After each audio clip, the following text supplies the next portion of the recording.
Et bonjour à tous, aujourd'hui je vous retrouve pour une vidéo un petit peu spéciale. Pas de tuto, je voulais juste partager avec vous mon nouveau projet pour 2026. Voilà, je me suis fait un carnet de lecteur ou un carnet de lecture dans ce magnifique carnet pour lequel j'ai complètement craqué. Vous voyez que il est vraiment super beau, enfin moi j'ai adoré. Voilà, ça faisait longtemps que j'y réfléchissais et en fait je trouvais pas de carnet de lecteur qui me convienne, donc j'ai décidé d'en faire un en piochant à droite à gauche des choses qui m'ont plu et voilà qui me semblaient abordables pour ma première année de carnet de lecture. Donc bien sûr j'ai décoré mon carnet de lecture. Voilà, ici j'ai mis la page suivie de ma palle avec les livres que je vais acheter et les livres que j'espère lus. Donc actuellement dans ma palle c'est la pile de livres à lire, d'accord, pile à lire. Donc j'ai 88 livres en ce moment sur ma table de chevet qui attendent patiemment d'être lus, et donc j'espère bien que ce nombre va baisser d'ici la fin de l'année. Donc ici mon suivi lecture avec le nombre de pages que j'aurai lues par jour, et je colorie au fur et à mesure. Donc vous voyez, hier 1er janvier j'ai lu 13 pages, donc entre 11 et 20 j'ai colorié ma case en rose.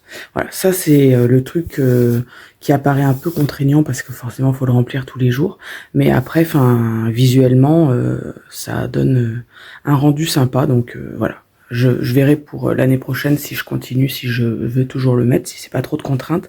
Mais là, je suis hyper motivée, donc pas de problème.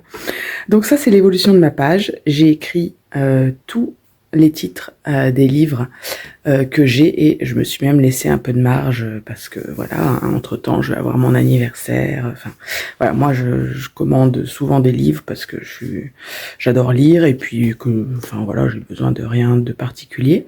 Et voilà, donc là, 1er janvier, j'ai commencé l'île de Yule.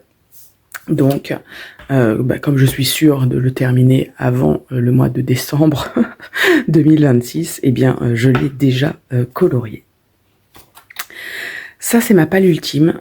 J'ai dans ma palle des livres qui sont là, soit depuis plusieurs années, soit à chaque fois j'en fais passer d'autres avant. Donc je me suis fait une liste de 7 livres que je veux absolument sortir avant la fin du mois de décembre. Et donc dedans j'avais mis l'île de Yule. Bah oui, je commence, donc je suis pleine de bonnes résolutions. Donc voilà, celle-là, elle sera sortie aussi. Ça, c'est le combat de livres. Donc ici, je noterai le livre que j'ai préféré lire en janvier, en février, etc. Puis après, il y aura un combat entre mes préférés jusqu'au livre de l'année, voilà, que j'aurais préféré. Donc ici, les livres que j'ai lus. Donc j'ai imprimé la petite première de couverture de l'île de Yule et je l'ai mise. Hop là, donc je me suis fait quand même de la place, je ne savais pas trop combien de livres j'allais lire, donc on verra bien. Je me suis lancé 3 challenges, il me semble. Donc le challenge arc-en-ciel, en fait le but c'est de lire un livre avec comme couleur principale sur la première de couverture ces couleurs là. Donc j'ai déjà mis l'île de Yule qui représentera le bleu clair. Le challenge de A à Z, moi je vais faire par nom d'auteur. Voilà, donc c'est Johanna Gustafsson qui a écrit l'île de Yule, donc j'ai déjà complété le G. Et puis un bingo littéraire. Alors je me suis dit que je n'avais pas le droit de colorier plusieurs cases avec un même livre. Que sinon c'était un peu de la triche. Donc pour l'île de Yule, il y avait plusieurs choses qui convenaient, mais du coup j'ai choisi le récit se déroule dans un autre pays, puisque ça se passe dans la ville de Stockholm, donc du coup ça remplissait le critère.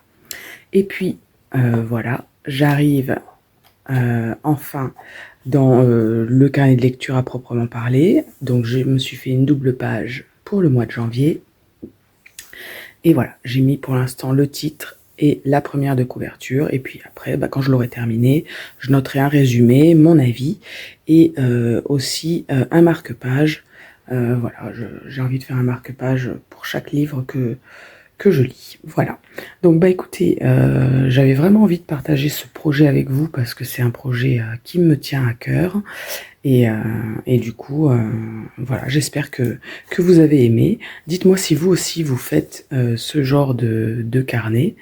Et puis, on se retrouve bientôt pour une nouvelle créa, cette fois en scrap. Allez, bye bye!